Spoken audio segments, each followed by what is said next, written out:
संतोष मगर official या आपल्या YouTube चॅनलमध्ये स्वागत आहे।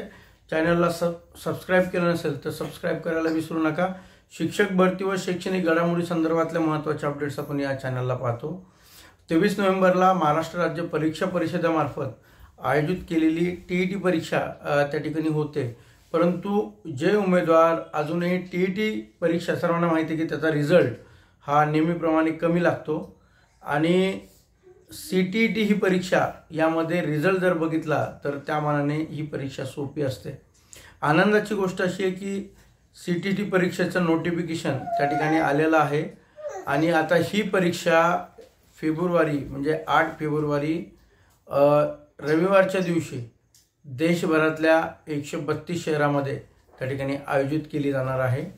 आणि ही जी परीक्षा आहे ती दरवर्षी 2 वेळेस कंडक्ट केल्या जाते। आपली परीक्षा परिषदेमार्फत जी टीईटी होते ती वर्षात एकदा त्या ठिकाणी म्हणजे घेतली जाते, परंतु मध्यंतरीच्या काळामध्ये 2-2 वर्षानंतर ही परीक्षा त्या ठिकाणी झालेली होती।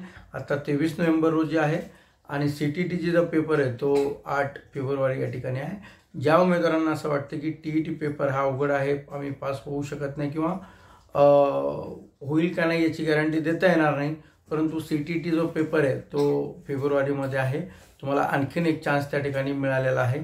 ज्या शिक्षकांना 2 वर्षाचा त्या ठिकाणी वेळ दिलेला आहे सुप्रीम कोर्टाने, त्यांच्यासाठी ही खूप चांगली संधी आहे। कारण टीईटी आणि सीटीईटीच्या अभ्यासक्रमामध्ये त्या ठिकाणी बराच फरक आहे। सीटीईटी त्या मानाने परीक्षा पास होणं हे थोडंसं सोपं आहे आणि याचाच 1 आणि 2 पेपर जो आहे तो 8 तारखेला त्या ठिकाणी होणार आहे। 8 फेब्रुवारी या दिवशी होणार आहे।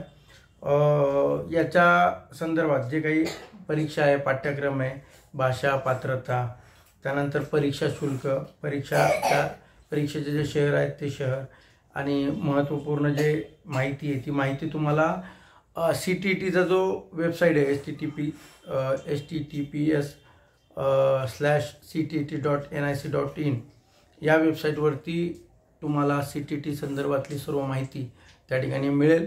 त्यामुळं खूप चांगली परत एकदा संधी आलेली आहे। त्यामुळे जास्तीत जास्त महाराष्ट्रातील उमेदवारांनी सीटीईटी एक्झाम द्यावी, कारण सीटीईटी एक्झामचा फायदा असा आहे की मुळामध्ये ही परीक्षा टीईटीपेक्षा सोपी असते। दुसरी गोष्ट की सीटीईटी ही देशभरामध्ये कुठेही चालते।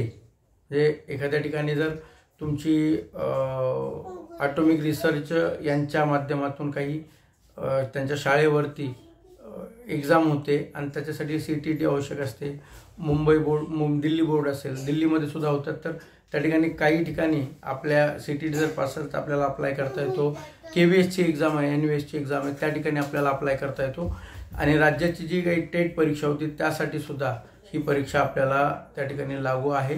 त्यामुळं जास्तीत जास्त उमेदवारांनी ही परीक्षा द्यावी, जेणेकरून त्यांना संधी जी आहेत ती संधी जास्त प्रमाणामध्ये यामधून तुम्हाला मिळतात। कारण टीईटी पास झालं फक्त टेट देऊ शकतो, परंतु सीटीईटी जर पास असाल तर देशभरामध्ये घेण्यात येणाऱ्या ज्या परीक्षा आहेत शिक्षकांसाठीच्या त्या परीक्षासुद्धा देऊ शकतात। कारण केव्हीएसचं जर आपण बघितलं तर या ठिकाणी ग्रेड 2 म्हणजे ब मध्ये त्या ठिकाणी त्याला शिक्षकाला गणलं जातं। त्यामुळे ग्रेड 2ची आपल्याकडे ग्रेड 3 आहे, म्हणजे आपण क मध्ये येतो शिक्षक या ठिकाणी, परंतु त्या ठिकाणी ब मध्ये येतो। त्यामुळं पगारामध्ये सुद्धा खूप मोठा आणि वेगवेगळ्या सुविधा सुद्धा त्या ठिकाणी मिळतात। त्यामुळं अनेकांना ही एक चांगली संधी आहे। सीटीईटीचं नोटिफिकेशन आलेलं आहे, जी वेबसाईट मी तुम्हाला सांगितली त्या वेबसाईटवरती जाऊन तुम्ही चेक करू शकता। त्यानंतर